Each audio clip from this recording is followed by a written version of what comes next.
I never considered myself someone with a spending problem. My life was devoid of luxury cars or designer labels, and I didn't have a single big purchase to point to as a mistake. But then came a random Tuesday evening.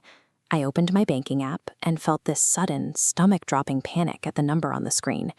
I scanned the list of transactions, searching for a single catastrophic emergency I had forgotten about. I found nothing. I sat there in silence, unable to account for where any of that money had actually gone. We expect financial trouble to arrive with a loud crash, a lost job, or a major bill. But the reality is often much quieter. It's a slow leak that empties the room while you're busy looking the other way. These are mundane leaks, the everyday, almost invisible habits that feel harmless while they're happening. Usually, an emotional trigger sets them off. You finish an exhausting shift, or you're sitting on the couch feeling restless, and you start craving a quick fix. You order food delivery or click buy on a sale simply to feel something different. The second you confirm the transaction, your brain releases a localized hit of dopamine. For a few moments, the stress or the boredom is gone. Then the food arrives, or the package shows up on your porch. The thrill of the acquisition has already evaporated. You're left with a cold meal or an item you don't really like, feeling exactly as you did before the purchase. Treating daily emotions with small transactions drains your resources with zero lasting payoff. You're spending your future to solve a temporary mood. I decided to face the data. I pulled up my bank statements and tracked every single cent I spent for 30 straight days.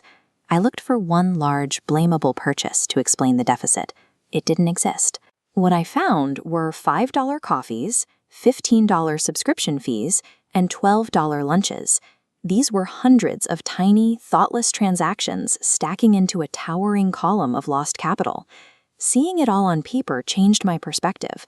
I stopped punishing myself with guilt and started looking at the numbers as objective evidence of a habit.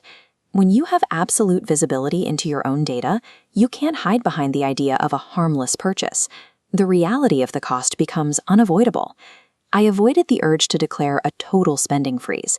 Instead, I introduced a mechanical interruption, a mandatory waiting period for any purchase that wasn't a necessity.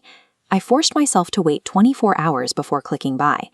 That pause allows the initial emotional spike to subside.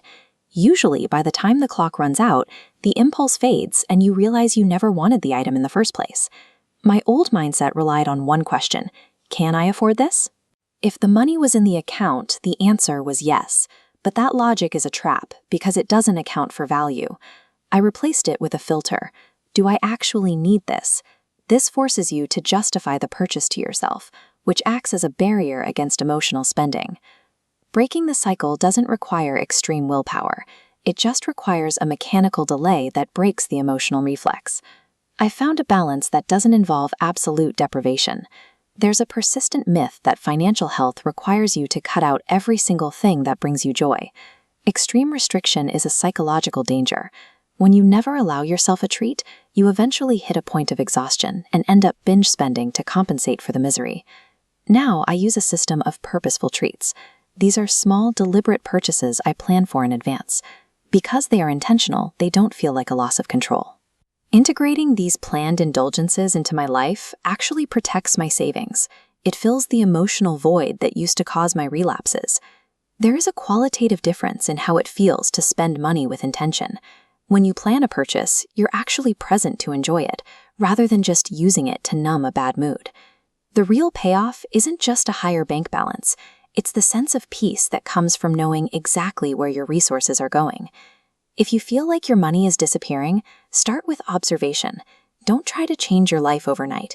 Just track your habits and look at the patterns. Real financial satisfaction arrives the moment you realize you are finally making your own decisions, rather than letting your impulses make them for you.